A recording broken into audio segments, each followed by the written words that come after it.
Uh,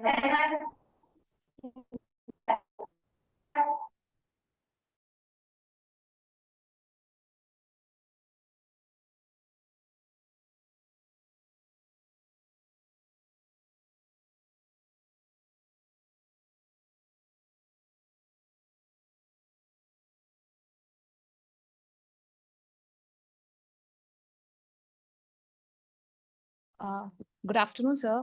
The participants are joining. I kindly request you to wait for a few minutes.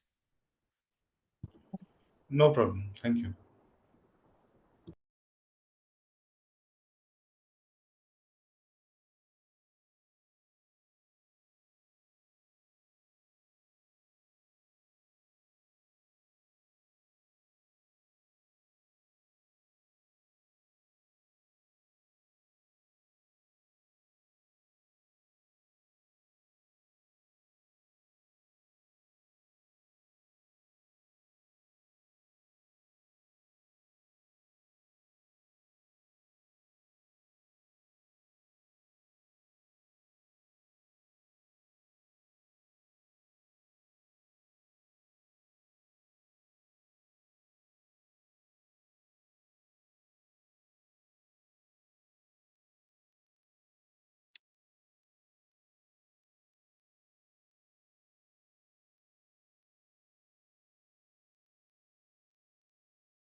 So good afternoon, everyone. All our participants are joining slowly. So we'll start now.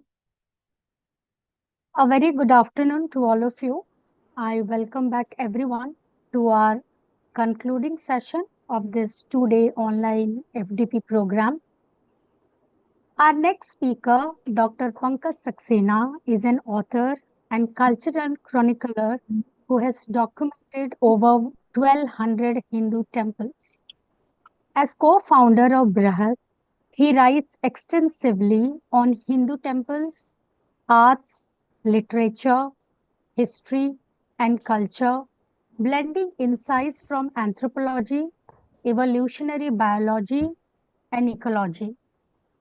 Today, he will guide us through the meaning and relevance of India's temple ecosystems, architectural marvels that are living embodiments of wisdom. I request Dr. Pankaj Saxena, sir, to deliver his talk. Over to you, sir. Thank you. Thank you. Am I audible clearly? Yes, sir. You are audible. Yes. I wanted to share the presentation, and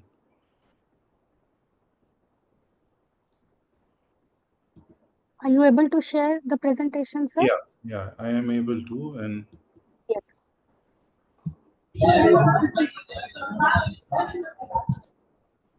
is it visible?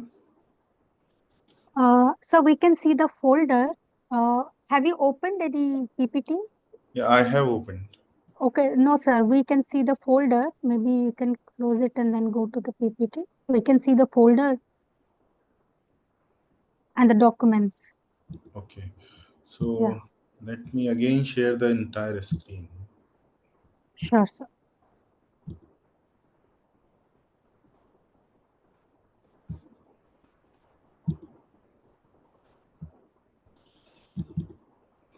Now is it visible? Uh, Not yet, sir. We can see the, yes, now the PPT is visible. Yes, sir. Okay. So let me start. One second.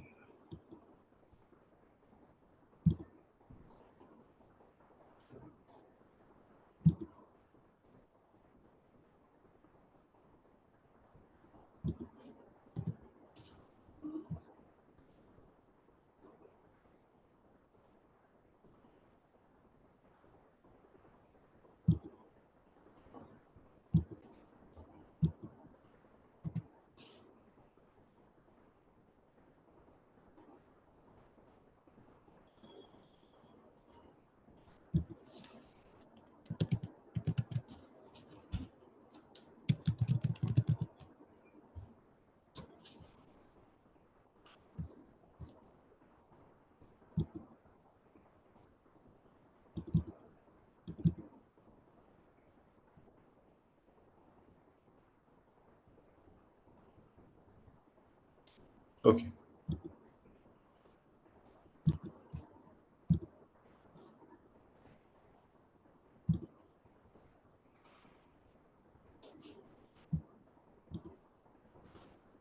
Is it visible now? Yes, sir. Now I think, yes, now we can see, we can, Okay. So let me start. Yeah. yes. So temples, as we know, thank you all of you to gather here to listen to this lecture. Uh, Temples are built. Any building is built in a very concrete medium. So, for example, and a few until a few hundred years ago, most of the buildings, not just sacred but other buildings, were built mainly in stone. Other materials, more complex and modern materials, started coming in just last few hundreds of years. Before that, it was mostly in stone. And the ancient architecture of India, the monumental architecture which was built in temples, because we focus more on the sacred buildings and less on the civil buildings. Let's say they were, of course, there, but not as grand as the sacred buildings, or not as huge as the military architecture. So here we focus on the sacred buildings or temples of ancient India, which were built mostly in stone. That is one of the reasons also that it has lasted so long, that it is built with great engineering skills, but built in a way in which it has lasted. Some of these temples have lasted for more than 1200 years, some more than 1300 years, and certainly a lot of them are 700, 800 years old, and still after a lot of destruction, after a lot of passage of time, they are still there. So many are still there that we have enough examples that we can study a lot from them. So they are built in monumental architecture. And today, especially in the last 10 to 15 years, what has happened is that the Insta generation, has started going out to these remote places where many of these temples are in ruins, and they have started going to these places and started clicking the pictures of these great temples and started sharing them. So that has initiated a trend in our country where our youth once again takes pride in their ancient culture, that if our ancestors could build this, then they were certainly elevated in culture, in civilization, in engineering, and other things. But the today's lecture is about that how did these temples built in concrete material like stone, one of the most some of the most concrete of mediums to build, and still how they were made carriers of uh, Indian philosophy, because the temples do convey a lot of philosophy. So this seems a little ironic that a structure which is built in such a hard structure, such a hard medium, conveys so much of philosophy, conveys so much of what we call in our own languages as darshan. But how is this possible? We'll see today. Before that, we'll see some different aspects and dimensions of temple, because it was not simply just a place of worship. It is its highest and most important purpose is that it is a place of worship, but it has many dimensions attached to it. And today, the reason that we should study is of course for the sacred dimension, but also for all other dimensions that are attached to it. So we'll go through them one by one, and then we will understand how they could convey philosophy. I hope the screen is clearly visible and the slides are changing. If anyone can confirm. Yes, sir. The slides are changing. Yes, the slides are changing. Sir, can we make it a bit like bigger, or can we start the slideshow so that we can see it in the full screen? If not, then it's fine, sir. I I am sharing it and seeing it in full screen only. Okay, sir. Then it's fine. I don't know. Then it's okay. How are you seeing it in a small window? No, just I wanted to ask if we can have a bigger window, but it's fine. It's totally visible and clear, Okay. sir. Very much clear. We can go ahead. Okay. Thank you. Thank you. Yeah, thank you. So, So, Pankaj sir, sorry, yeah. can we share the presentation if it is fine with you? Yeah, I shared it with I think Yes, ma'am's. I have it, sir. Yeah, yeah. So if you can share it, that's also wonderful. Oh, sure, sir. Just Then I'll stop sharing. right, sir, right.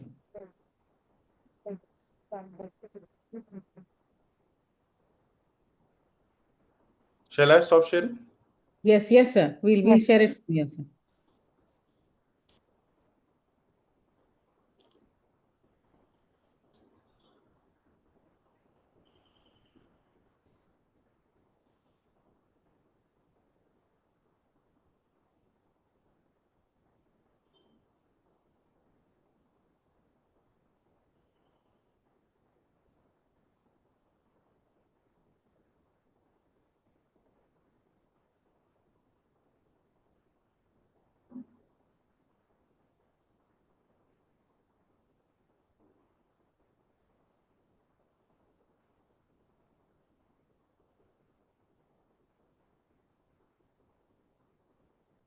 Sir, we are just sharing the PPT in just 1 minute, sir.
Sir, I hope it's Huh. visible. Yes, Yeah. sir. So I shall go to the next slide because you were there in the next slide, right? Yeah. Yes. Yeah. I'll say next whenever it has to be changed. And I guess that's it. So we were talking that it is first and foremost, it is a spiritual center where darshan takes place. I'll not go too deep into darshan, but that's a process where you are supposed to have, darshan means a sight of the deity. But by that darshan, you also mean to go inside, go on an inward journey, on a journey of self-realization. So that is what it is. We'll not go deep into it, but of course it is a spiritual center. Of course it is where darshan takes place. So first and foremost, we should not forget, around that there are many other dimensions which we'll focus more today. Next, please. It is in the sense, mat is where sadhus and rishis gather. So in all of the great ancient temples, you'll see there are various batches of students. For example, this is from the Nataraja temple in Chidambaram. If you go to this temple today, also you will see a lot of students studying various subjects of various Vedic subjects and related subjects. So it is a place where not just it is not simply a building. It is a place where communities of scholars live and study different subjects related to their vocation.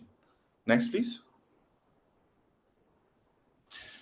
It is also a socio-economic center. This again is a temple from Tamil Nadu. This is actually from the Sri Ranganath Swami temple. This is a Gopuram. A lot of North Indians think that Gopurams are temple. Gopurams are simply gates. So this is a gate. This is not the temple. When you enter it, the temple will be inside it. This temple is so big that they say there is a saying about this temple that the temple is not in the city is within the temple.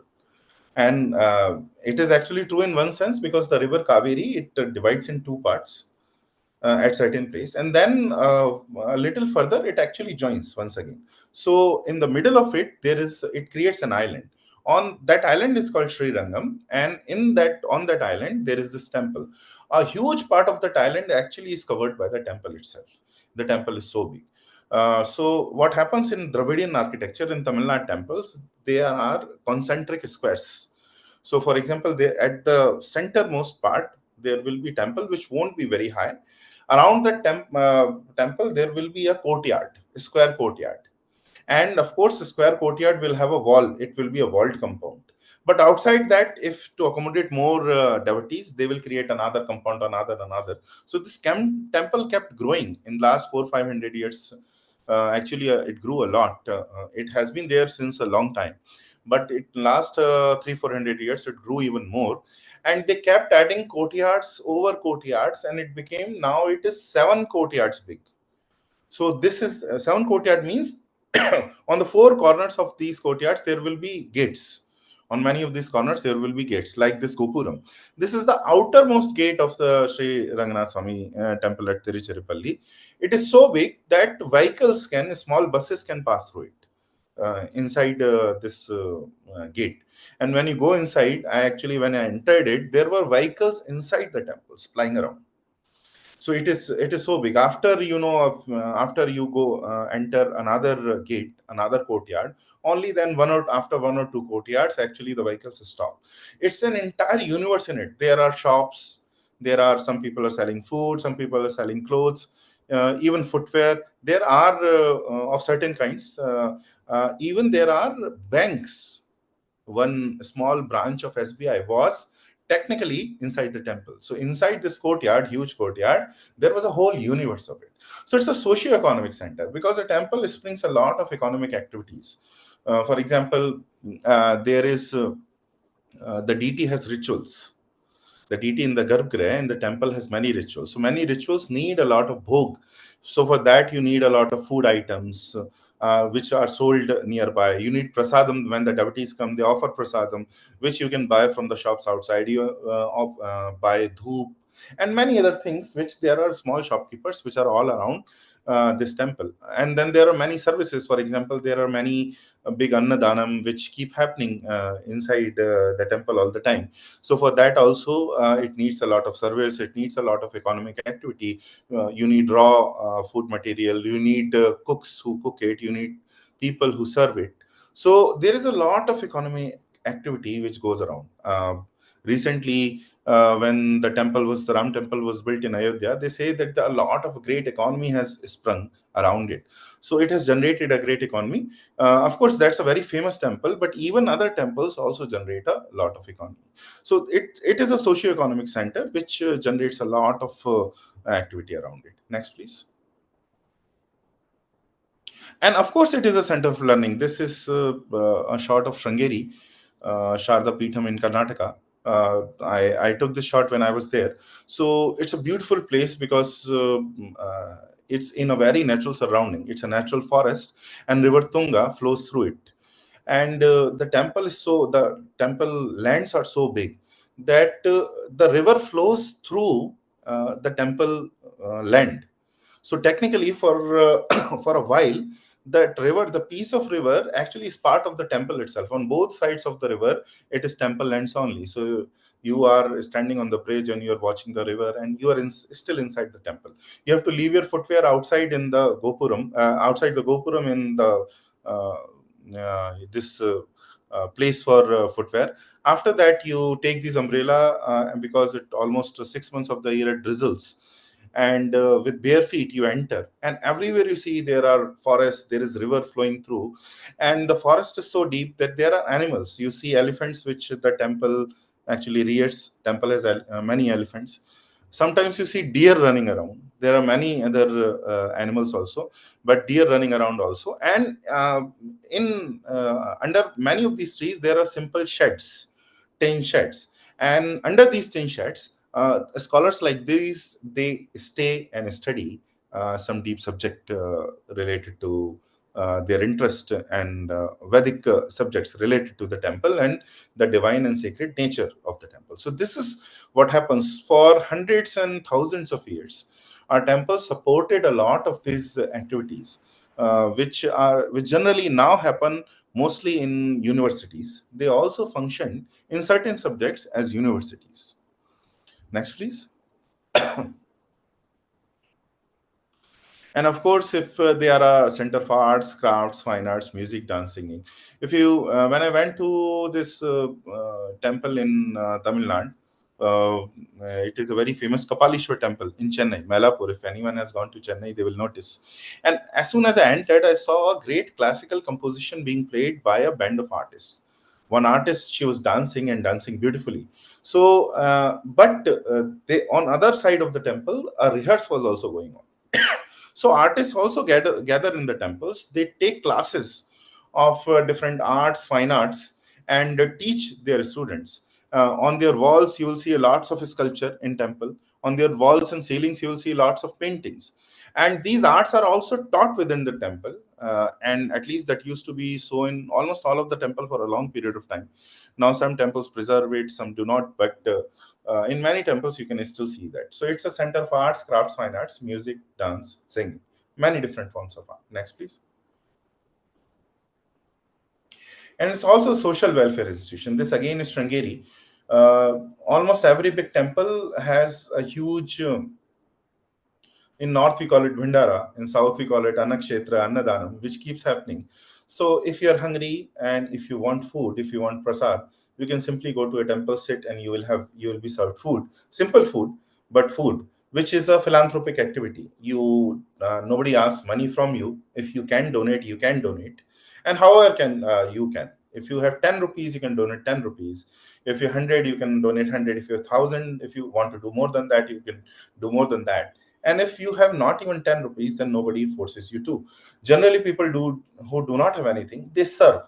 So for example, after they have eaten, they help others in serving others who are hungry. So this is how the ecosystem works. So it's an entire ecosystem. If you are hungry, if there is food, and you can go to the nearby temple and you can uh, avail the facility there. Of course, there are also a lot of these temples support hostels for students who have no other place to study. There are schools for them too.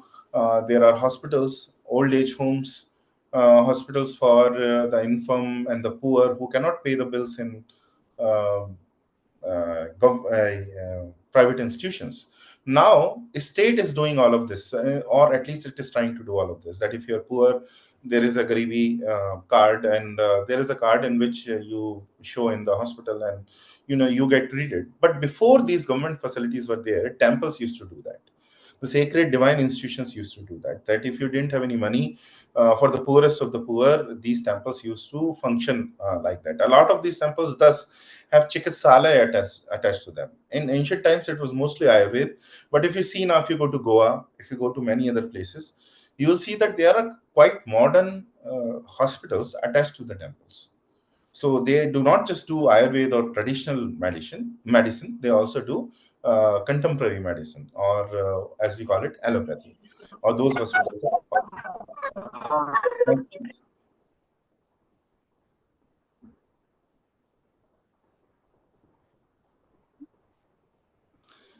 And what surprised me most, this is a temple in Himachal Pradesh, Lakshmi Narayan Temple, Chamba. It also functions as a legal aid clinic.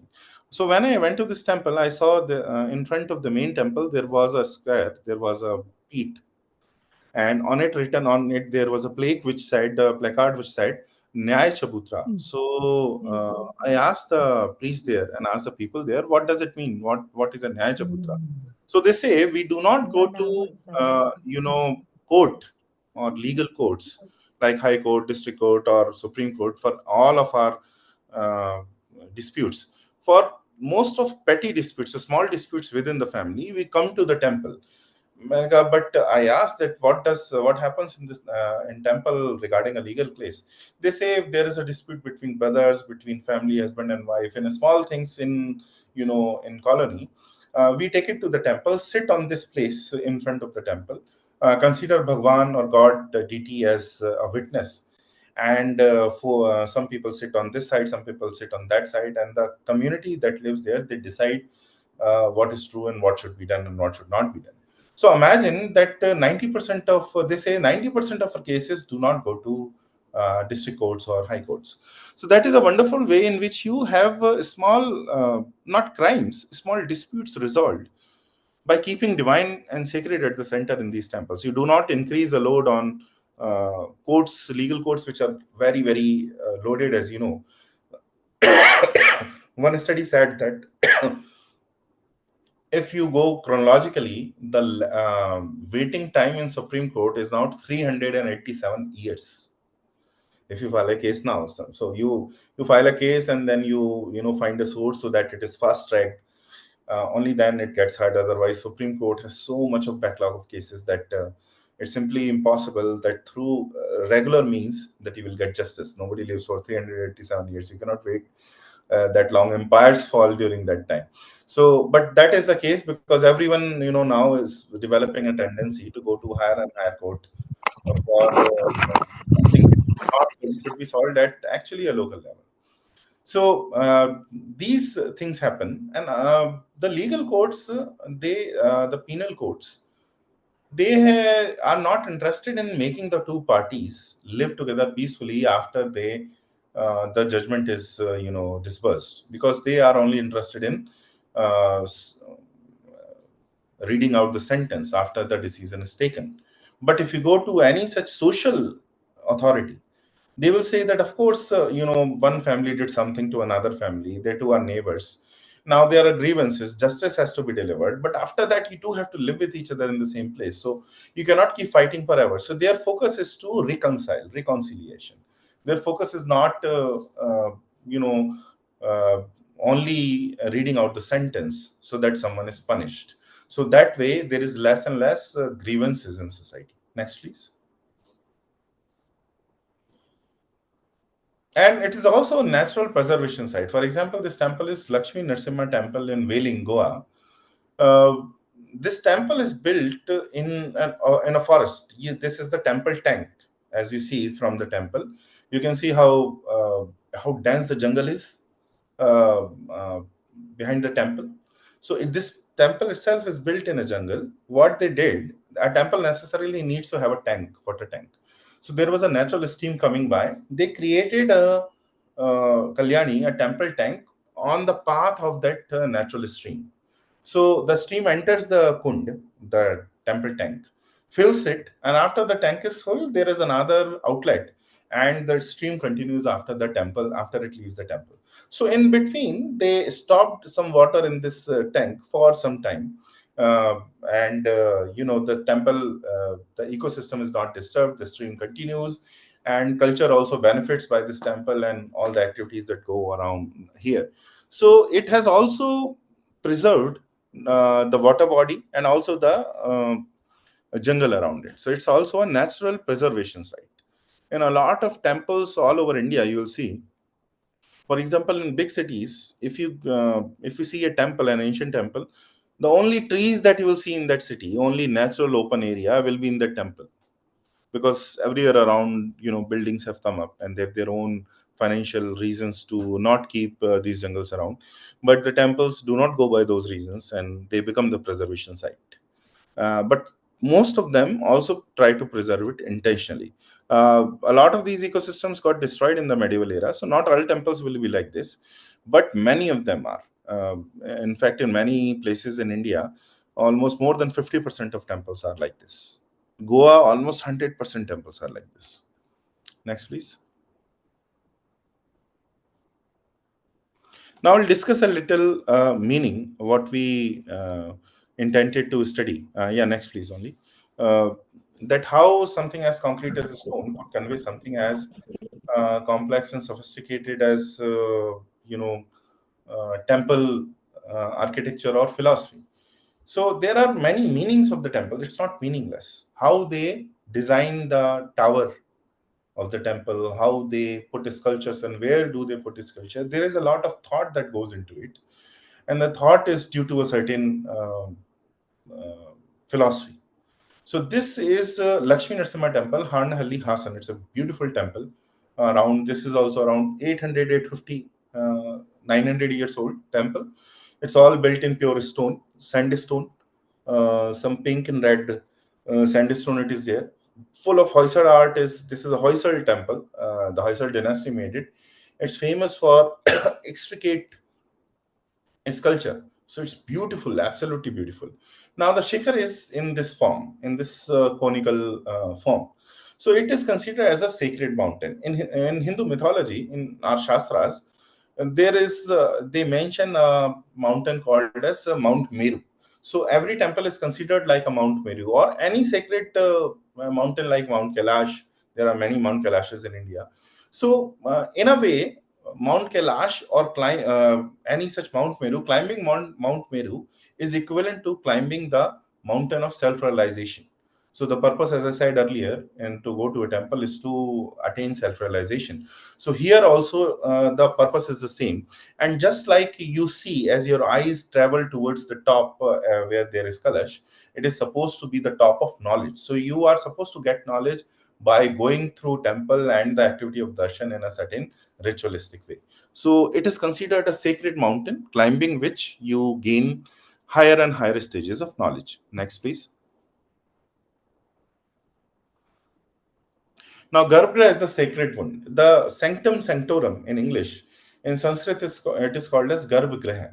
So, where the murti, where the vigraha of the deity is. So, why is it called a Garbhagriha? If you see, if you have been to any temple, ancient temple, the Garbhagriha is generally very dark and damp. So that's intentional. It's not like they fail to ventilate it. That's intentional because it is supposed to replicate the womb of a mother, because it is supposed to be as a womb from where the seed is arising and of the consciousness of the deity, and the murti of the deity, it is supposed to have arisen from that. So it's that's as literally considered like a garbha from which the consciousness of the deity is emerging. So garbha is called as the sacred womb. Next, please. It is also called as the divine tree. This is Ambika Mata temple in Rajasthan. A divine tree in Indian mythology, banyan tree is revered a lot, and many trees are revered, but banyan tree is revered a lot. Here, it is supposed to be a combination of two trees, one tree which is upright and one tree which is turned upside down. And at the center on the walls, the branches of the two trees are supposed to meet. What is this symbolism? It is said that there is a kalash at the top. In this temple also, you can see there is a kalash at the top. That kalash is not solid. It is empty. It is hollow from the inside. Not empty. It is hollow from the inside. Inside there is bij or navagrah. It is called to be the seed of supreme consciousness. Now there is another kalash underground which also has the seed navagrah, and which is considered to be the seed of the individual deity which resides in the temple. So when an archak invokes the deity, it is supposed that the supreme consciousness or the Brahman or the supreme Godhead, it descends from above, and the individual consciousness which rises from below, and in the murti, in the vigraha, in the garbhagriha, that is where the two meet. And this is the act of darshan. From outside, they symbolize it as an upright tree and an upside down tree. And on the walls you see the jumble of where there would be jumble of all the branches and leaves and the small branches. You see all of this sculpture where different forms of the deity are described, his or her attendants are described. The entire scenario of the world is also described. So this is another symbolism of the temple. Next, please. I do not know. Temple as a sacrificial fire. Now, a lot of people say, some scholars claim that there were no temples in the Vedic era.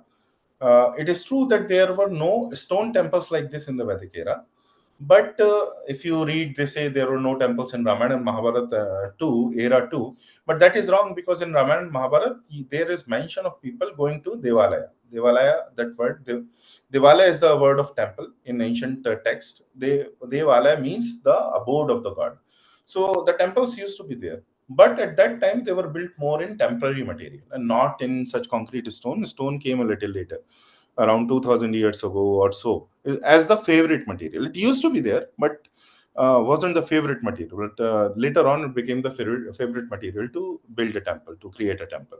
So here, uh, when you hold a yagna or a home or a Vedic yagna, what do? You sit and you invoke a fire with, you build a fire, you invoke mantras, and what happens is that you imagine a deity, the form of a deity in fire. So every fire is that primary deity, and in that you invoke the image of all the other every deity that you are invoking in that. So they say in later stages, temple used to not replace but became another way of a Vedic yajna, Vedi. So this shape of the temple, like you see here, is like a Vedic fire, a Vedic Agni, which is permanently prajwalit Agni, permanently lit fire. A temple, this is how it is, the shape is supposed to be. The deity that is invoked at a certain time in a yajna is always there. His murti is always there inside the garbhagriha. But when you invoke, when an archaka invokes, the murti is supposed to become a deity, and the same process happens in yajna. So basically, temple is a yajna vedi in a very concrete form, and this is what they also tend to convey, that the shape of a temple is more like a Vedic fire of a Yajna. They call it sacrificial fire, though it's better to call it a Yajna. That's why that is how it is. Next, please.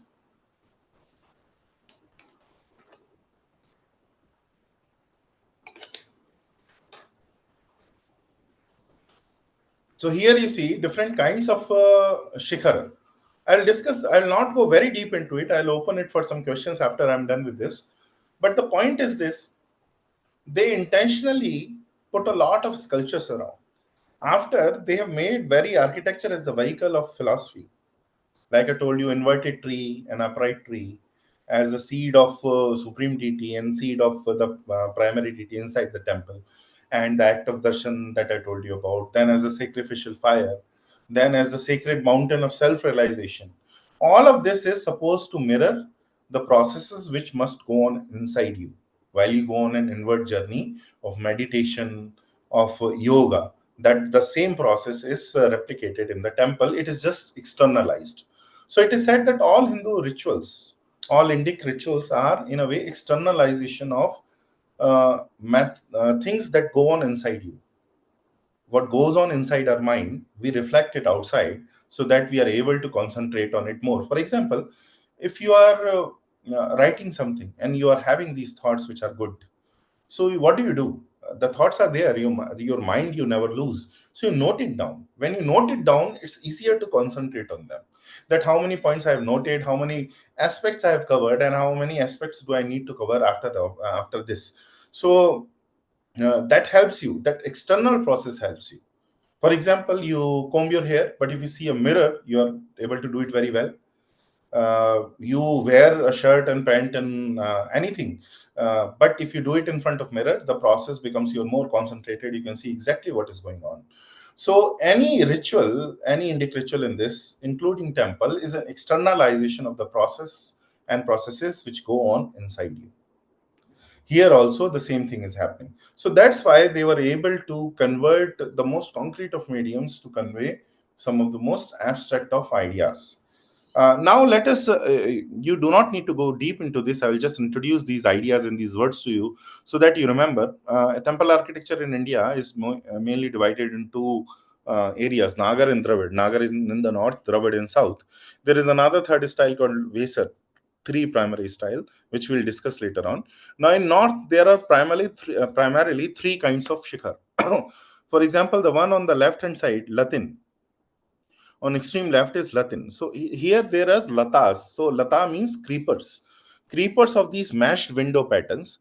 On four sides there are four major creepers which go until the top, on which top there is an amlak, there is a kalash at the center of, and this structure will continue all throughout until the walls of the temple and towards the bottom. So just because there is a lata, a creeper there, and at the center there will be some deity, some motif, some vigraha. So this pattern continues until the bottom, from top until the bottom. This style is called as nagar, because temples are identified mostly on how their shikhars are made. Second is Shekri. Shekri is simple to understand but very difficult to build. Shekri is a jumble of shikhars. So many shikhars, jut around. So in the central one, you see there are many small shikhars which jut around and gather together. And at the topmost, there is the highest shikhar. So, for example, this is to reflect a mountain more closely. If you see a mountain, it's not like it's a conical mountain and there is no, from the base camp, you climb at the top and there is nothing, no crag, no irregularity. It doesn't happen like that, right? So there are smaller peaks around it, and there is a jumble of shikhars all around it. Generally, this is what happens. So in order to replicate that style, Shekri temple is that like that. And third is Bhumij. Bhumij is also, there is a creeper in the center, and then the various shikhars are they are made very small, and they are made to stand on each other in pyramidal tiers. So this is the Bhumij style. The central one, Shekri, is most famous, and also the left one. The third one is not as famous, but in some parts like Chhattisgarh, it is very famous. Next, please. Another two types. So on the right hand side, you see Famsan. Famsan is simply pyramidal tiers. This is the oldest kind of temple, and you can see it's also very easy to build. That you put a slab, then you put a smaller slab on it, then a smaller, smaller, smaller, until at the top there is very small space left where you put the kalash and all. So this is the earliest and the smallest style. The left one is called Vallabhi. Vallabhi is, you saw Gopuram at the beginning of this presentation. So this is the style of Gopuram. In south, they are built as gates. This style is used in gates. In north, this style was used mostly to house, Shakta temples. So, or deities who were in a reclining pose, like sleep, Anantasha and Vishnu, who is in a sleeping form. Generally, this a shikhar like this will be used. Not all the times, but generally. Next, please. Now we'll see the live examples of this. This Latin live example of Latin. This temple is in Bhubaneswar, called Mukteshwar Temple. So you see at the center there is mesh pattern window. All four sides there are the exact thing is repeated. Of course, on one side there is a gate, so it's not complete. But on three sides, the exact same thing is there. At the center of this wall, every wall, there will be a one form of the deity which is inside. Some of his or her another form will be there. Next. This is Shekri. This is Kandri Mahadev Temple, Khajuraho. This is absolutely wonderful site. If you have not been to, I request all of you to go here so that you can understand what it is and how great our ancestors were. This is, if you stand, you will, I think there is a person standing in this picture also in the background. You will not even, exceed the height of the base, very base molding. That's that high this temple is. And here you see different small shikhars jumbling up towards the top. So this is called the Shekri style. Millions of sculptures are there in these temples. One temple sometimes will have a small, there will be small sculpture which will be in thousands and sometimes exceeding 1 lakh in one temple. That's how many sculptures were built. Next. This is the Bhumij style, as we discussed. So in the center there is a lata. As you can see, there is a creeper, and on two sides of it, you see these pyramidal tiers of small shikhars. Next, please. This is Udayeshwar Neelkanteshwar Mahadev, Udaipur, MP. Vallabhi. So this rectangular shikhar that I showed you, which is also how the Gopurams are built. This is Telika Mandir, Gwalior. Next. This is Famsan, simply tiers. This one is Once again in Khajuraho, this is supposed to be 1300 years ago. Actually, the oldest temple that is there, that exists today, is this. So it has a very simple pyramidal structure. Next. Now there are some other structures also which are very rarely found. This is circular Chaussat Yogini Temple, Morena. Now, why this structure? One is a practical difficulty. Why? Because it's dedicated to a sect which worships, Chaussat means 64 yoginis. 64 forms of the goddess. Now you cannot build 64 square garbhagriha inside a place. It will be very jumbled and bad. So what do? They do it in a circular form, and at the center there will be either Shiv or Bhairav or some form, and on all other sides there will be deities or gods and goddesses. And this style is very familiar to all of us. Indian Parliament until just a few months ago, or I think a year ago, used to be circular in this way. The old parliament design is this. So some say it is copied from this temple. This temple is 1000 years old. I would not say it is copied because circular design is not that hard to come by. But we could build such beautiful engineering, from engineering point of view, very beautifully aligned temple and structures 1000 years ago, not just recently after independence. Next. This is the Dravid Shikhar. Dravid Shikhar is simply pyramidal tiers, one over another pyramidal tiers, like function, but very well articulated. On the top of it, there will be a this octagonal dome, or circular dome, or square dome, according to different temples.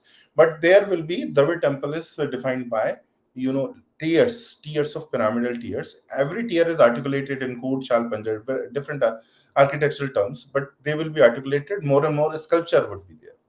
Next, please.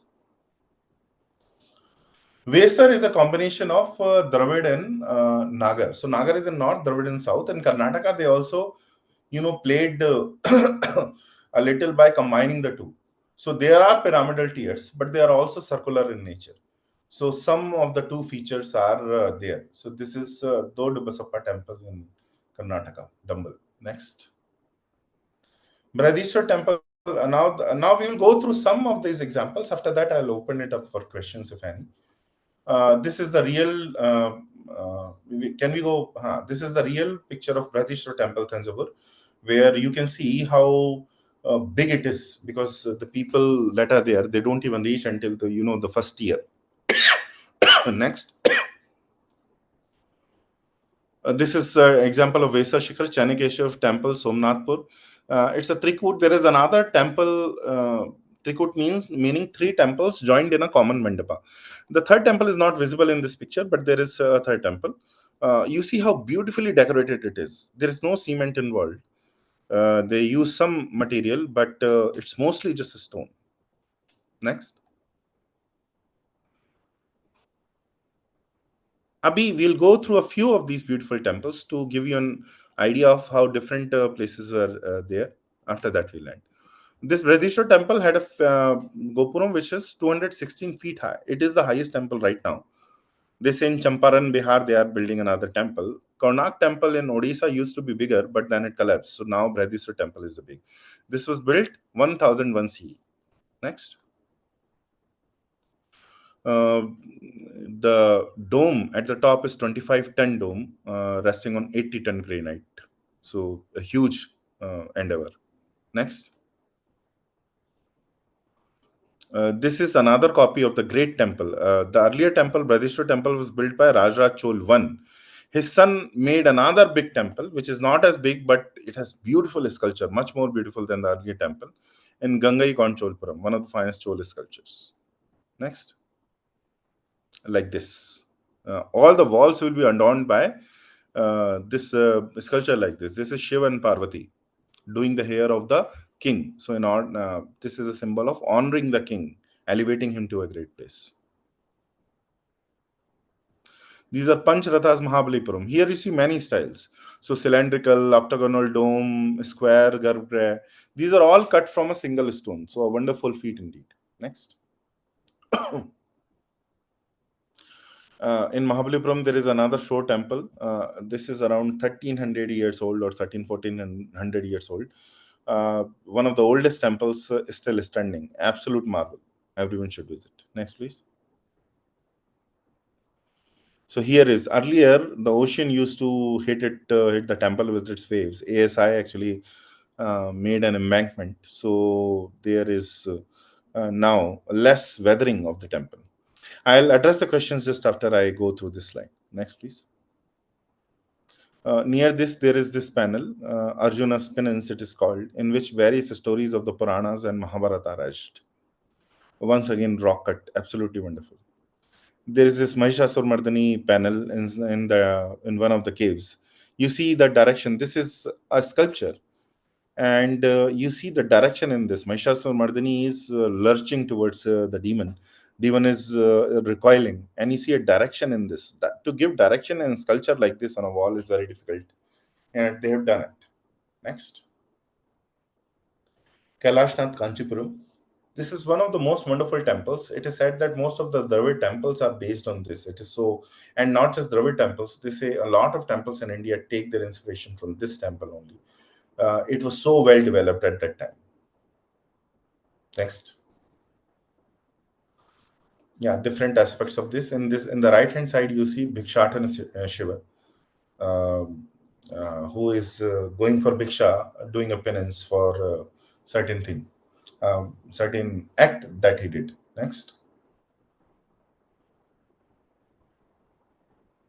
This is the temple that we discussed, Ranganath Swami temple. You see 4 gates here. The outermost gate, and then there is a small one. After that, there is this, and we are standing at the 4th gate. So this is how big it is, and there are 3 gates behind my back. Next. Arunachaleshwar temple in Tiruvannamalai. So like you see, this here you can see the architecture of a temple, small at the center, then there a courtyard, a wall, then courtyard, a bigger courtyard, a wall, and then the outermost courtyard has huge gates, gopurams. So this is how they used to build.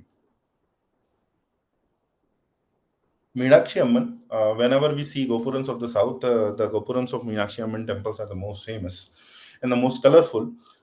They were not so high earlier. They were built higher in 17th, 18th century. The Bradiswar temple is much, much older, but they were done beautifully, and the rituals that happen there are also beautiful. So it's still one of the most famous temples of South India. Next. Now we come to the north, Kandri Mahadeva, as I showed you. This is the front chart. Next. This is another Dula Dev Saptarat plan. So 7 tiers of staggering of different walls of sculpture. Next. This is another Latin variety that we discussed. So there is a square garbhagriha. On one side, there is a central creeper. Around it, there are small creepers. And at the level of walls, there will be different deities and sculptures. Next. Yeah, this is just one wall of Kandri Mahadev temple, Khajuraho. You can see Varha Swami in one. You can see Vishnu and Lakshmi in another panel. And then various other deities and various different attendants of them. Look how wonderfully articulated it is. This is how much time and energy, concentration they spent on this. Of course, money. Next. Bateshwar is a site near Gwalior in Madhya Pradesh. Now there are around 45 temples, 1200 years old, on one platform. They say earlier there were 210. After restoration only, they have been able to restore around 50. They're trying to do more, but of course not the full range of 210 temples will be restored. Much of it is lost forever. Next, please. This is Modhera in Gujarat. Most of it is destroyed, but it is such a beautiful temple tank. And the temple tank is also articulated where small temples are, jutted on all of its sides. So this is how they used to turn every aspect of the temple in another small temple. Next. On one of the walls, you see Lord Surya and this Sambhang, a very, very wonderful sculpture. Next, please. Rani Ki Vav is actually a baudi or a step well. And a step well, the entire step well is turned into, it's a World Heritage Site. Entire step well is turned into panel for sculptures. You see beautiful Mahishasur Mardini here. And on right, you see Vaman Avatar. Absolutely wonderfully done. In North, this is where, according to me, Indian sculpture reaches its height. Next. Oshia is another place, Sachia Mata temple, this is in Rajasthan near Jodhpur, which is very, very famous. Now it is famous for goddess. Earlier, they say that there must have been another temple at its place. Next. Ambika temple, we have already seen. Jagat, yes. Next. Sas Bahu temple, there are a few Sas Bahu temples in North India. It doesn't mean one temple is called Sas, another is Bahu. People mistake it. They say it must be Sahasrabahu, but even that is not clear. So generally what happened is that one dynasty came, one generation came, they built one temple, then another generation, next generation built another temple. So in that way, they must have called it Sasbahu, but it has got nothing to do with worshipping either mother-in-law or daughter-in-law. It's simply two temples. Generally, one would be Vishnu, one Shiva, or sometimes two Shiva and two Vaishnav temples would also be there. Maybe they were built because of by two succeeding dynasties. That's why it was called like this. Next, please. This is Pahadi architecture, pyramidal tiers of Pahadi architecture. If anyone has been to Manali, Manali has this beautiful Hidimba temple. And it is built for the weather because the snow that accumulates, it actually falls down. Earlier, it used to be all wood and tiles. Now they have started using tin in contemporary times. Next. This is another temple in Himachal Pradesh, Bajnath temple. It's a stone temple. But here you see, if you see the mandap, you can see the pyramidal structure of the temple. Next, please. This is Sun Temple in Kashmir, which got destroyed, but there are talks of restoring it now. So this used to also be an extremely beautiful temple. Next. And this is the style of Bengal after the Sultanate period. Because earlier they had different kinds of temples. Later on, they started building these terracotta temples. Beautiful temples dedicated to mostly Vaishnav deities, but done in, painted with and covered with terracotta.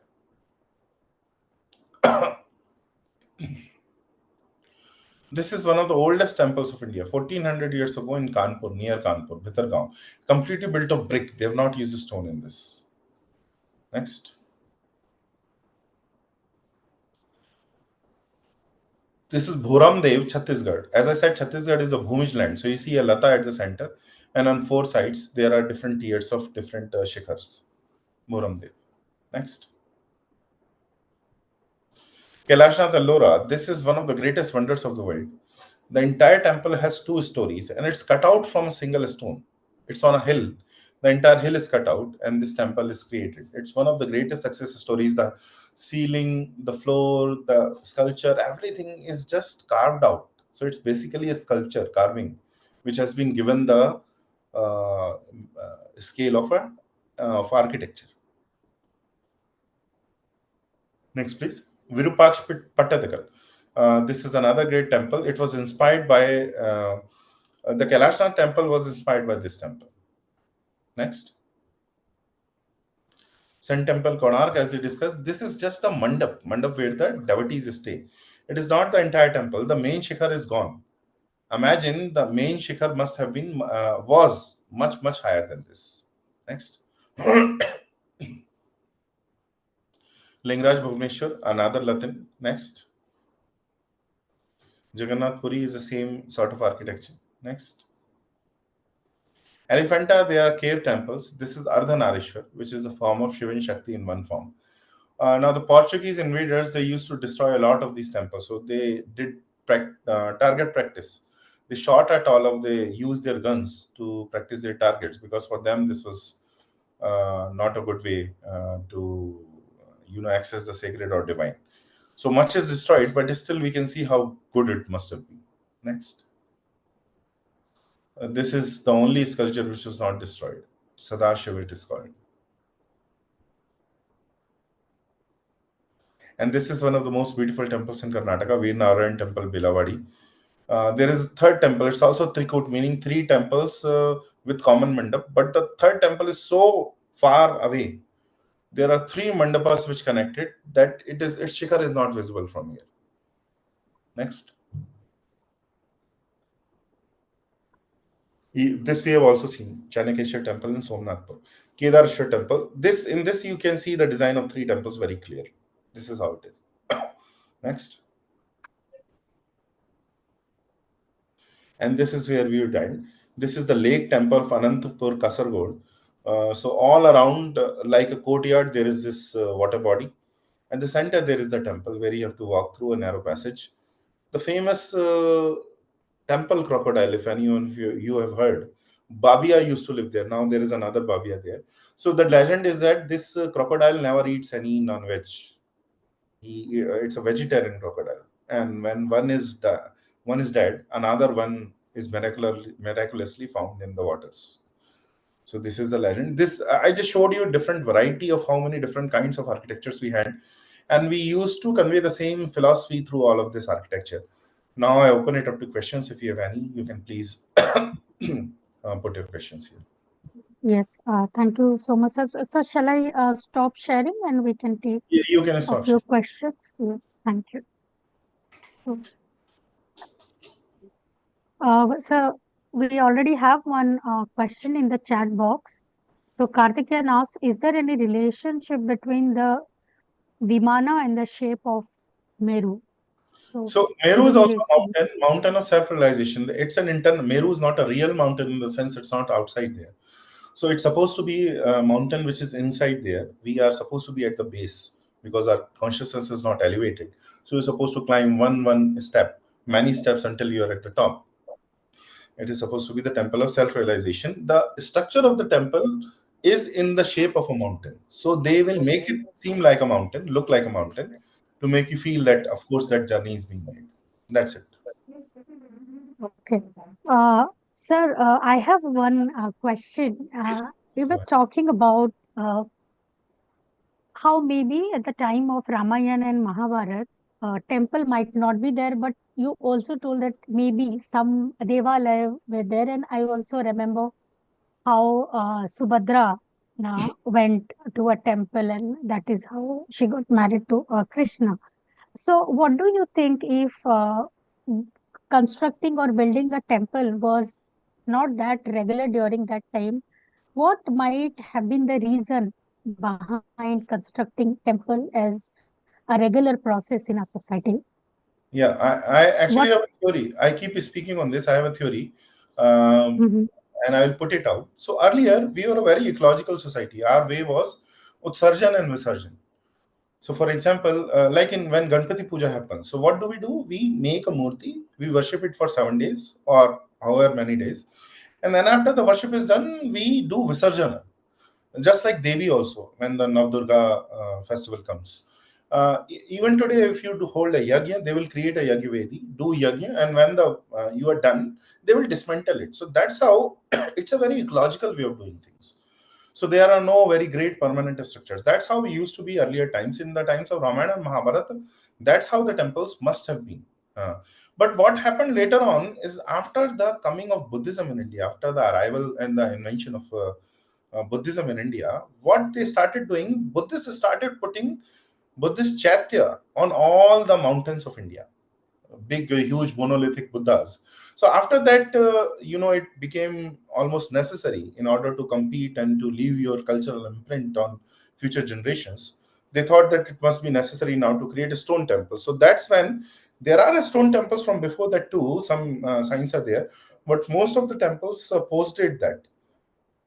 So that's when they start, this trend of building stone temples at a huge scale, like lakhs and lakhs of temples. This is what I think must have happened. Yes, sir, it reminds me of this controversy recently. I think before 4 or 5 years, there was a kind of controversy on Twitter, now X, because I'm from Odisha, and you spoke a lot about Jagannath temple, and then there was a theory, and I would say a kind of a debate on Twitter that Jagannath temple is actually a Buddhist temple, Yeah, this was. and later it has been hijacked by the priests, and that is how it became a Hindu temple. So you know what kind of debate that goes on Yeah. Twitter. So, sir, would you like to give your Yeah. opinion about it? So there are, I know there are theories, but there is no evidence of it that if it was a Buddhist temple, because in whole of India there is not a single Buddhist temple found in a structural form. Buddhists build temples only in rock cut variety. There is not a single temple which is found in a structural form. All structural meaning when you put the different pieces of stones together and you build a temple with engineering. Rock cut is you just carve a rock, there is a cave, and you carve some sculpture. So, not a single temple which graduated to that level. So, actually, that has not happened. And as I said, Ramayana and Mahabharata mention Devalayas. So there are some coins in which rudimentary temples are also mentioned, coins which are 2400, 2600 years old. So it means that even before Buddha, temples used to be there. It's just that we built it on a small scale and with temporary material which perished.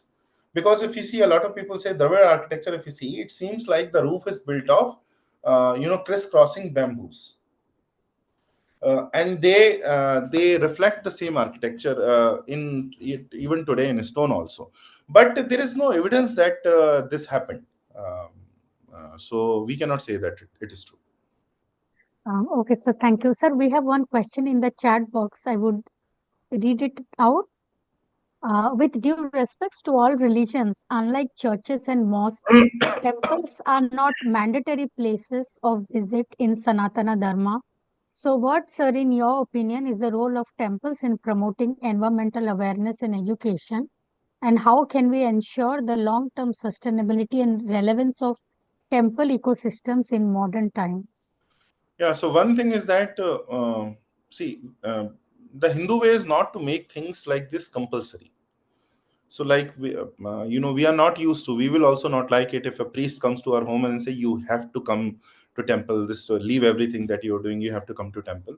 So we are not used to that kind of atmosphere at home. We are not brought up like this. So that of course does not happen. I'm not saying that should happen also, but of course we can organize, local colony communities can organize great festivals in these temples on certain days, every week, some certain things, and encourage more and more people by some interesting artistic things that happen, so that they are attracted towards these temples, and they get to know about them more, to appreciate it more. So this can be done. And about what, sir, is the role of temples, I told you that a lot of these temples preserve a lot of forest around it. Some shastras say that a temple has to have a sacred water body necessarily. If it's not on the banks of a river, then they will create a great lake, build a lake, and then they will build a temple near the shore of the lake. So they will maintain the lake also, which will be a great water body from which the village can also benefit, the wider community can also benefit. And they also tend to preserve a sacred forest around, sacred grove also has to be around it. Dev one जिसको बोलते हैं वो भी उसके पास होना चाहिए. So it does help ecology directly, but also in many other ways. Relevance, I say, just take your kids, the youth, to these temples and show them different dimensions. Of course, it is for darshan, and that is the primary purpose. But show them so many shops are dependent on it, so many livelihoods are dependent on it, how much economy it generates. There are free hospitals for poor, schools, and so many philanthropic activities going on. Soup kitchen, sort of. So show them that this is how important it is. And everything in temple happens voluntarily. So you're not forced to go there. Nobody's forced to donate. If you come, if you want to donate, you can donate even after having prasadam. If you want to donate, if you don't want to donate, nobody will hold your hand and say no, you have to put some money here. You can go, you can leave. This is how it is. So in an involuntary way, not in a, sorry, in a voluntary way, they have involved everyone and they do social welfare through that only. So this is the beauty of our many different dimensions. If we are able to show our kids, they are economic centers, they are legal aid clinics, they are schools, they are hospitals, they are philanthropic activities happen there along with darshan, then they will appreciate. Because See, sometimes we have too cynical a view of the next generation. But if you see what they call as Gen Z, but if you ask them, a lot of them are concerned with ecology, degrading ecosystems. A lot of them are concerned with doing some social work. They want to do some social work. If you're able to show them, these traditional institutions already do this social work. So if you support, understand, and respect, you will do. You will contribute a lot. Thank you. Yes, thank you, sir. Thank you so much, Priya ma'am, for your feedback because she has asked this question. Sir, I have two very quick questions to you because after listening to you, so many things are coming to uh, mind, many queries. So, sir, we always have a kind of concept that some of the gods should have their temples and some gods are usually we don't find their temples and it's very rare like Brahma temple which is only in I think Pushkar and also goddess Saraswati's temples are not found. So we do not find it. It's not found in a common Yeah. way. So, sir, what exactly we follow when it comes to the construction of temple? That is the first question. And then who takes the decision? Because suppose we do not construct Brahma temple, so can a common man take this Yeah, decision to construct yeah, they always a can. Brahma temple? So, there is no force in our system and our society in this way. In Mm-hmm. sacred matters, nobody is forced to do anything. So it's not like if you try to build or construct a Brahma temple, somebody will come and stop you. They will not. For example, there are so many Brahma temples, not just in Pushkar. There is one in Gujarat in Khed Brahma. There is one in Brahma Karmali in Goa. There are a few others also which I have found. 5 or 6 Brahma temple I have found all over India. They are generally not built. There are many reasons. The philosophy is that Brahma is a creator god and he fell in love with his own creation, which is Sansara. So any deity which thinks that Sansara is real cannot be the supreme deity. Supreme deity is someone who gives you moksha, which is Vishnu, which is Shiva, which is Devi, the goddess, which is Ganpati, which is Surya. And this is the philosophy. But what also happens is that every deity, certain forms of deity start becoming more and more popular. So sects become, stronger and bigger and bigger. For example, Vaishnav sects have really become big. According to one calculation, almost 80 to 85% of Hindus are Vaishnavas. So Vaishnavas really became big because they had this Dashavatara system, and so a lot of temples started coming off of Krishna, Ram, and many other of these avatars also. So any deity which becomes more famous, spontaneously his or her worship becomes more famous in society, great sects form, they start building these temples. But it is not prohibited to build other temples. Of course, our cosmology, Hindu mythology, cosmology is developed in a way in which in other religions, creator gods are the highest gods. But in actually Hindu Dharma, in Sanatan Dharma, creator God is not the highest God. Creator God, so Vishnu is sleeping in Anantashan Mudra. From his Nabhi, the Kamal comes, the lotus comes. On the lotus is Brahma sits and he creates Sansara. So Brahma is also created. The creator God is also created he comes out of the Nabhi of Vishnu. This is what it is said. So later on, these sects develop. But of course, if you were to build a Brahma temple, nobody will stop you. There are even weird temples like in Rajasthan. If you go from Udaipur to Jodhpur in Aravali's, there is a bike temple. Om Banna ka bike temple. So what happened? There was a great devotee who very young, who was very fond of his bike, and one day there was an accident. He died. But on his funeral, what happened is that that bike would start on its own again and again, and go to the place where he died on its own. They say that they would find in the night, the bike would start and go and stop there. This is the legend. So what happened is that they took the bike, put it there, built a temple around it, and they have started offering things, and people see Om Banna, people get their wishes fulfilled. This is what they say. So when I was passing, I could see there was this bike temple, so nobody stopped them also. So there is no force here, and people are free to do these things. Generally, the test of the time is the greatest. So if the deity, that worship is really powerful, over time, the deity will start becoming more and more powerful. His worship, her worship will be more and more powerful. That will be so. Saraswati there are Saraswati temples I have found many Saraswati temples in Karnataka. But generally, both of them are built together. So there will be Saraswati temples alone are built, but Lakshmi, Vishnu temples are there. Parvati, Shiv Parvati temples are also there. Generally, the female part is called as the Shakti of the same deity. So even when it's just Shiva, it's also Parvati. There is no great temple in which Shiva temple is there, but there will be a Parvati temple around. If it's the main temple is of Parvati, of Durga, but then there will be a Shiv temple nearby. So it is always thought that they both are together, because there is a saying, Shakti ki bina Shiv Shav hai. So Shiv has no wish to create this world. It's only with the Shakti that any action happens. So if there is an action, Shakti is supposed to be there. So the goddess is always there. Sometimes they build a temple, sometimes they don't. Yes, sir. So that bike temple that you were talking about, it reminds me that Harbhajan, I think Harbhajan Singh temple in Gangtok. Yeah. And also this how slowly the deities become popular. You must have heard of Ma Gojobani, then Ma Tarini, that it happened in Odisha. And also sometimes we have this local people who have died and later they become goddesses like Kalijai. And I'm sure that we have those kind of examples in almost all the uh, states of India.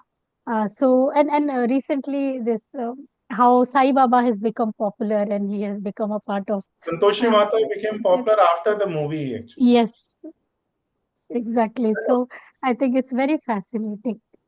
We have another question from one of our participants, sir. So we will take that. We have a temple for Tamil actress. Yeah, in Tamil Nadu, I can Yes. understand that hero worship, heroine worship is actually quite great. Yes. But recently, I don't know how true is that, Urvashi Rautela also claimed that there is a temple on dedicated to herself somewhere. I don't know whether that is true or not. It became very famous when she claimed that. Also, sir, there is one example. There is one temple for Brahma in Tamil Nadu, which is near Yeah, yeah. Trichy. There is a comment from There is one a of our temple. So there is participants. this Navagraha temple. 9 temples of 9 deities are there. One is there. One is dedicated completely to Brahma. So there is this also. Thank you. Yes, sir. So we'll go to our next question. Yeah. Good afternoon, sir. This is Pooja here. Yes. Sir, I would like you to comment on the Nagara as well as the Dravida architecture. And do you think it is part of a larger ecosystem, like both of these two, Dravidian as well as the Nagara architecture? Do you think it is part of a larger ecosystem of temples and mythological stories? Yeah, because the same stories you can see depicted on Naga temples, the same bhav, mudra on the Dravid temples. So they're definitely the same. Just the shikhars are different. The walls are mostly, there is not much difference in the walls. Mostly how they are articulating the shikhar is how the difference comes. Nagar, Vesar, Dravid is mostly the difference in the shikhar styles. Otherwise, for example, Trivikram, what is in North, Vaman avatar is more famous, but when Vaman becomes huge, takes the Trivikram form. In South, that is more famous. But the Trivikram is there in Solanki, in Rani Ki Vav, you will also find. In South, you will also find. So here also, I showed you in Mahabalipuram that Mahishasur Mardini, running after Mahishasur, right? And then there was one sculpture on Rani Ki Vav in Solanki and Gujarat, Solanki architecture. That also showed Mahishasur Mardini. If you go to this temple, I showed you Bajna temple. Bajna temple also has a Mahishasur Mardini. So Himachal, Gujarat, and Tamil Nadu, the same story, same Puranic stories. So what has happened is over the time we forgot most of our Puranic stories. But if you know them, a few of them, the same story get repeated in a lot of these temples in all 3 kinds of architecture, Nagar, Vesar, Dravid. For example, there is this story of Ravan shaking Kailasha. So somebody told him, she was worshipping there, she was sitting there with Parvati. So he went there, to disturb, and he shook the Kailash. And she understood that, Ravan is doing it. So he put his finger down, and it came crashing down on him. So this story is very famous in Hoysad, but it is also famous in Karnataka. It is famous in Nagar temples in Maharashtra. It is famous in North Indian temples also. Then there are stories like I told you, Trivikram of Mahishasur Mardini. Then Gajendra Moksha, the episode of Gajendra Moksha, the one Lakulish sect, one form of Shiva. All of these stories are repeated all over. So not at all a problem. Hope that answers it. Thank you, sir. Thank you so much. Do you think what can we learn from today's architects? What can they learn from temple architectures and building an eco-friendly buildings today? For that, we need to study, as I said, how the entire ecosystems worked. For example, architects shall work on the aspect that no matter how small a temple is, some trees have to be planted. Some of the Vastu Shastras command that in order to create a temple, the amount of trees that you cut, you have to plant 10 times trees somewhere else or in that temple. So whenever you create a temple, or one ring of trees should be there, one small water body, no matter how small that temple is. If that is possible, we should. In some cities, I know that is not possible. Like if it's in a marketplace, so it's not possible. But wherever it is possible, they should plan for this. There are some very rich businessmen who who order these temples. They should take care that there is a sacred grove, a sacred water body along with the temple. If you use stone and the old material, it's more eco-friendly. Why eco-friendly? Something which lasts 1400 years ago without renovation is very eco-friendly by itself. But if you have to bring it down and repair every 20-30 years, then it's not eco-friendly. So there are guilds which work in stone, but if we try to do more permanent things, it will be more eco-friendly. Thank you, sir. Yeah. Thank you so much, sir. Sir, there is just one thing I would like to share with you, and I would like to know your opinion about it, because we have grown up seeing the temples of Lord Krishna, Radha. Then all of a sudden, when I come to South India, I rarely find the temples of Radha Krishna. I always see Krishna with Rukmini and Satyabhama and those beautiful idols. So how do you look at this cultural difference, and how it becomes a part of even our architecture of the temples and the construction of temples of these particular deities? So this is the freedom that our society had. That in one part, the story of Radha grew. And it became so big that in Vrindavan, Barsani and all, it's all Radha. Once you go in the Mathura circuit, it's all Radhe Radhe. People will not even say all the time Krishna. Radhe Radhe is enough. So this is how deep the legend of Radha is. But in other parts of India, they have developed other stories. So this is the diversity. No one is wrong here. No one is the only one who is right here. We have developed on one part of spirituality, one pathway. Another Kshetra has developed on another pathway. For example, Kartikeya is worshipped a lot in the south. In north, he's seen almost always as a celibate. He's not married. But in south, he has, a companion, Shakti, in many places. Not all places, in many places. That's also diversity. One deity will be celibate at one place, unmarried at one place.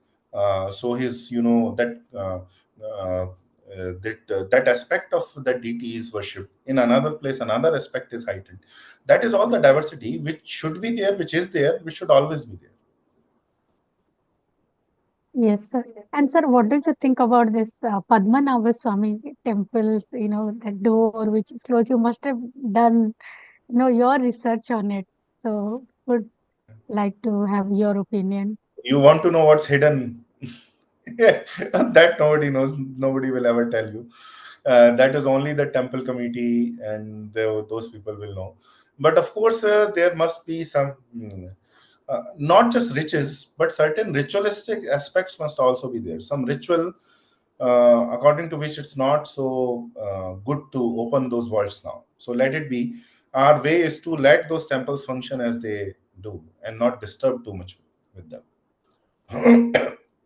Yeah. Thank you so much, sir. I think with this note, we have come to the end of this session. So thank you so much, sir, for your thought-provoking and interactive session. I think there is one more question from Monica ma'am. I think, sir, can we take this one last question? Yes. Yes. Monica ma'am, please ask your question. Hello, sir. I'm Monica. Sir, this is regarding this temple, Veerabhadra temple. Have you heard about the Shivalinga, which does not have connection to the ground or is slightly inclined? Which What temple? is Which temple? Veerabhadra temple? But where? It's in, I think it's in Vijayanagara. Oh, Vijayanagar Veerbhadra temple. No, no, no. That temple is not like this. I visited that temple, but that They say that there is a slight inclination and the Shivalinga does not touch the ground. no, that's there is a pillar which is like this. But pillars are Hanging pillar. they are but they are supported by some structure from above, so it's not Okay. magically floating. Shivlinga, I have never seen a Shivlinga which does not have any connection from the ground. There are stories which float like this, but I have never Okay. witnessed them. Okay, what they say is like from outside, if we see like the base does not touch the ground, No, it and the must be temple is known for artificial, but in that. this temple it is not so. This temple it Okay, is not. okay, But even if fine, sir. I there is just a want. story, there is no magic here because uh, the magic that is in Hindu temple is far more spiritual. That you will transform your life instead of a small trick that you will see that will not be there. True, sir. And I have even heard about some domes which are like built using one stone. Yeah, yeah, They use only one rock for building the entire dome. yeah. And how is that they were able to carry those big structures in the 4th and 5th century or 6th century? So the largest of these structures, discovery documentaries have got it wrong. Ramakrishna Kandaluji says they say they would build rams and do that. That's not so. The dome of this Bradishwar temple architecture, Brihadishwara temple, yes. it's not one piece; it's 8 pieces. So they built it in eight Okay. pieces, climbed, got them there, and then assembled it there. So it's not one piece. Bradishwar temple But, Shikhar is not one piece. but still, sir, even if it is 8 pieces, the pieces should be definitely so very big. Yeah. And they did not have technology back then. No, no. So the same question goes to pyramids as well then. There was scaffolding, and scaffolding pyramids are very easy because you can just climb and the inclination is not that steep, so pyramids are easier to build in that sense. Temples, inclination is very steep, so it's like this, it's not very gentle. Pyramids are very gentle, slope is there. In Hindu temples the slope will be this, but scaffolding is always there. Just like today, in order to paint what do you need for scaffolding? Bamboo and some ropes. Bamboos and ropes were always there, at least 8 10,000, since 8,000 True, years, true. 10,000 years. True, sir. Good session, sir. Thank you, thank you, thank you so much. Yeah. Thank you so much, Monica ma'am. Thank you so much, sir. Thank you for your thought-provoking. It was an eye-opening session and also very much interactive. I also thank all the participants for their wonderful questions. And sir, your insight into this relationship between temples, society, and the surrounding ecosystem, it were really enlightening. And the way you highlighted the significance of the temple architecture, you started your session with the importance of rock, how rock is important for temple and how the role of this temple to carry the Indian philosophy in it. It was really fascinating. We appreciate how you brought out the multifaceted role of temples, which is just beyond the place of worship. Your expertise and passion for this subject, I think it just shone through. So thank you so much for making this session really memorable. Thank you so much, sir. We are Thank you, grateful. thank you for inviting me. Thank you.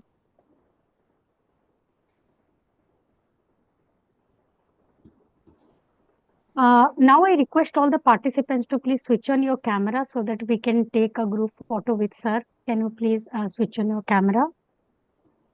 Thank you.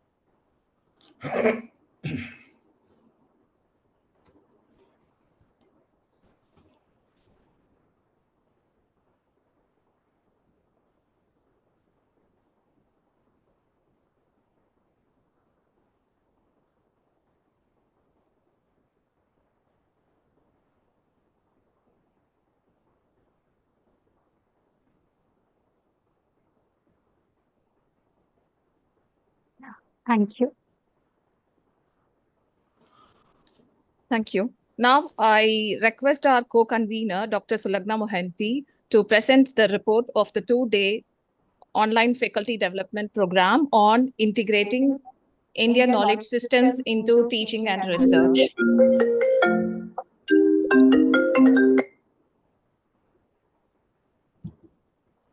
Thank you so much, ma'am. A very good evening to everyone present over here.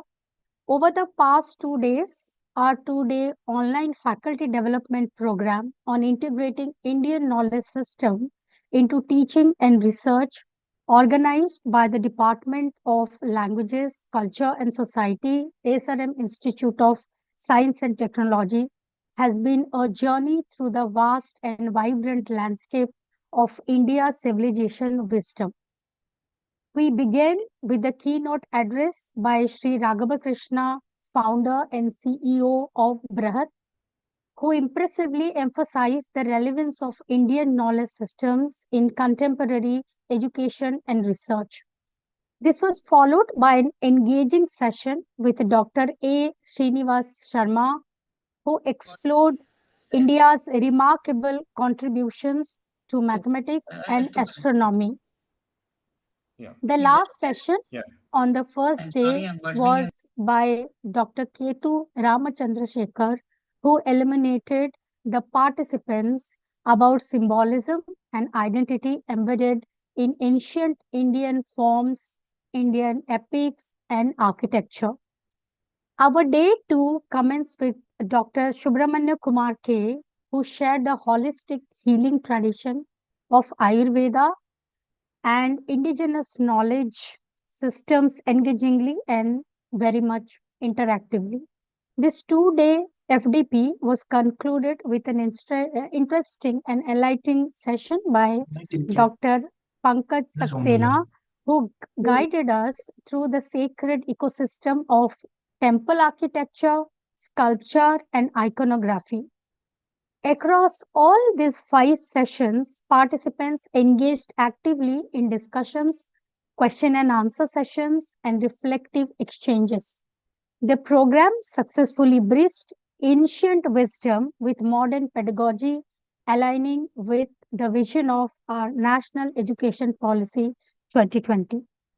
As we conclude, we hope that the insights gained will not only enrich our classrooms and research, but also inspire us to preserve, promote, and integrate Indian knowledge systems in meaningful ways for the generations to come. Thank you so much. Now, I invite our co-convener, Dr. Bhargavi S. Thank you.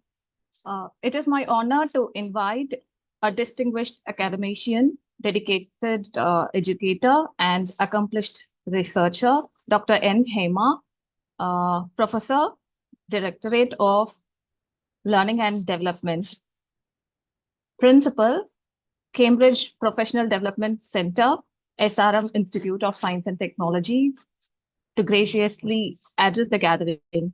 Dr. Hema's expertise spans language and linguistics, curriculum design, English language teaching and assessment, instructional design, teaching learning methods, and learning management systems. She has also contributed to life skills, educational leadership, NEP 2020 implementation, research analysis, and academic writing. I now invite ma'am to share her insights with us. Ma'am, please. Good evening, everybody. Of course, I'm openly admitted. I'm admitting that I'm a last-minute arrangement. However, it's my pleasure. I'm privileged to be a part of this wonderful FDP. And good evening to all the distinguished speakers, organizers, and participants. Again, I'm privileged to be the part of this faculty development program on integrating Indian knowledge system into teaching and research hosted by the Department of Languages, Culture and Society, SRM Institute of Science and Technology, Katnankulathur, in collaboration with Brihat. This FTP is simply mind-blowing, thought-provoking, and also an essential initiation which is a desperate need of this hour. In today's rapid evolving academic landscape, we often find ourselves looking outward towards global models, Western frameworks, and imported pedagogies. But this FDP reminds us to look inward, to rediscover the profound intellectual heritage that India has cultivated for millennia. From the mathematical genius of Aryabhatta to the healing wisdom of Ayurveda, from the symbolic richness of our epics to the architectural marvel of temple ecosystem, Indian knowledge system offers a vast reservoir of insight, creativity, and relevance. For us as educators, especially at the collegiate level, this is the need of the hour. Our students are navigating a world that demands innovation, resilience, and rootedness. By integrating Indian perspectives into our curriculum, we don't just teach content, we nurture identity, critical thinking, and a sense of belongingness. We empower students to see themselves not just consumers of knowledge, but as inheritors of legacy that has shaped civilizations. This FTB's theme, like reviving roots, reimagining classrooms, and from ancient wisdom to contemporary pedagogy, are more than slogans. They are calls to action. They urge us to rethink how we teach, what we prioritize, and how we connect the past to the present. Whether it is exploring the cosmos through ancient astronomy or understanding the symbolic language of Indian art forms, these sessions open doors to interdisciplinary learning that is both rigorous and deeply meaningful. I extend a heartfelt thanks to Brihat, our knowledge partner, for their vision and commitment to this cause. A special note of gratitude to the resource persons, especially Sri Raghava Krishna and Dr. Richa Chopra, whose insights have illuminated the path for us to integrate these systems meaningfully. Their contribution is highly notable as they digitalized all the ancient and artifacts records. We are really indeed, we are very much indebted to this activity. And we would like to cooperate for this, all your initiative as well. I congratulate the organizers for curating such a rich and thoughtful program. And I sincerely hope that this exchange sparks a movement, one where Indian knowledge system are not just studied, but lived, practiced, and passed on wide. Let us take this inspiration back to our classrooms, teachers, and let our students discover their learning is not just about acquiring facts, but about awakening wisdom. And I'm really thankful for this opportunity to address all of you in this Augustus gathering. Wish you all the best and look forward. Thank you. We sincerely thank you, ma'am, for your insightful address and for sharing your valuable expertise with us. Thank you, ma'am. Thank you. Thank you. We now invite Dr. Pankaj Saxena, co-founder Brihat, to address the gathering. Thank you. Am I audible? Well, Yes, sir. thank you. So, Brihat is an organization which works to bridge the gaps which are in society to a point where we should reach. For example, IKS in 2020 NAP, IKS was introduced as a knowledge system which should be introduced in all our universities and colleges and all our higher education. We are working so that what is Indian knowledge system? This is Indian knowledge system. This is this becomes clear and clear to not just our faculties but also to our students, that what should they expect, what should they do, what is IKS, what is its nature. And second part is IKS should not only be a paper or a credit course or simple department limited to a one dimension. We want IKS to be integrated into all that we do at a higher education level. So that is our goal. How it is important, in just a few seconds, I will say that Indian knowledge system focuses not just on the information part or the knowledge part. It also focuses on the behavior part. Knowledge, how we define it, is also happiness in one way. And when it is happiness, the pursuit of happiness and the pursuit of knowledge are one and the same thing. In modern context, what happens is that students take education to be a means to get a job where they will get paid, which will give them happiness.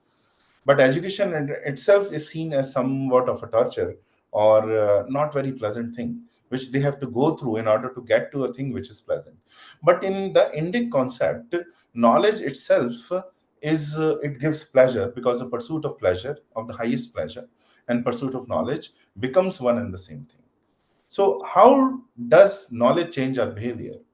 How do we organize our curriculum, our classes, and the behaviors of faculties as well as the students, so that their behavior also changes over time, which makes them more and more satisfied, contented, and happy?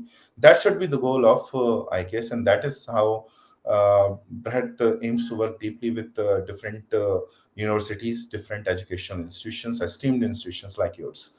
And this is our goal. This is also our sankalpa, that we'll do it in the next few years and decades, and that is how we are proceeding. I wish that if we keep finding faculties which are as enthusiastic as they were in this session, and that just to gain knowledge which might not be directly pertinent to a credit, but which are so interested in getting and gaining more and more knowledge, our job becomes more and more easier.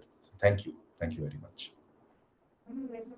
Thank you so much, sir, for the motivating words and the insightful session. Thank you very much. Now I invite our co-convener, Dr. Bhargavi S., to give the closing remarks and deliver the vote of thanks.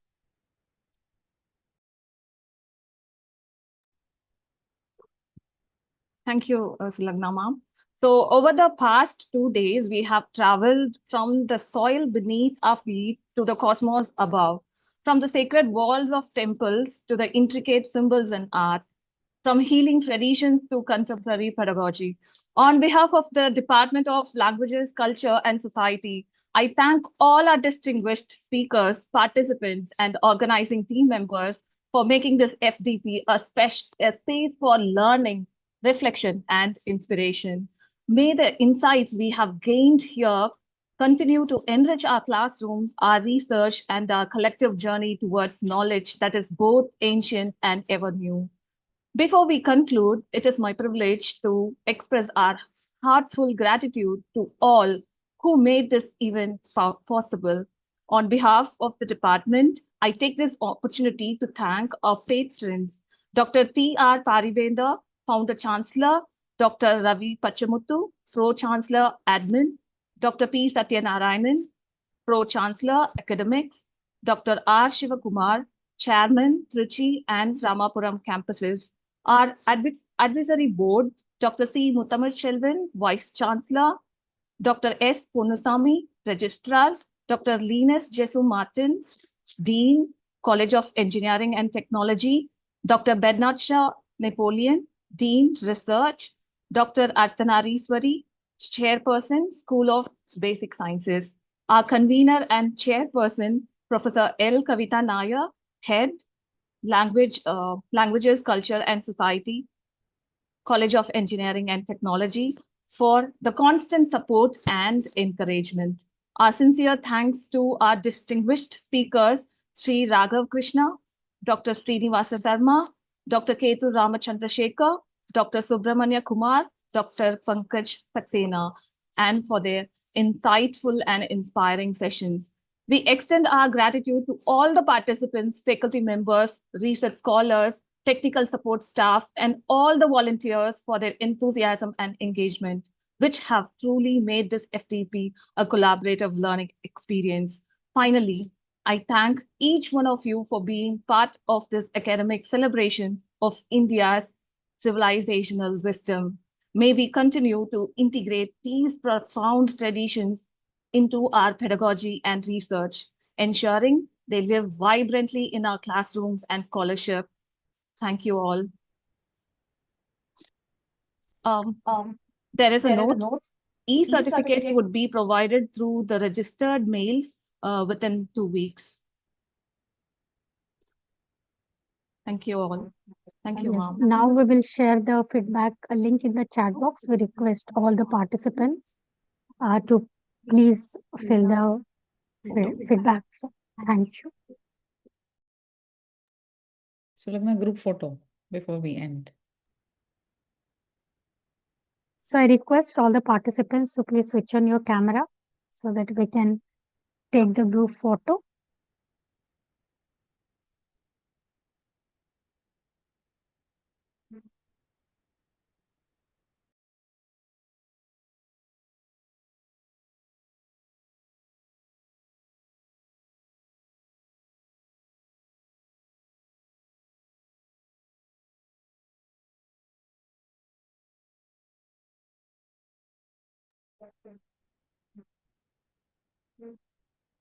Yes, ma'am.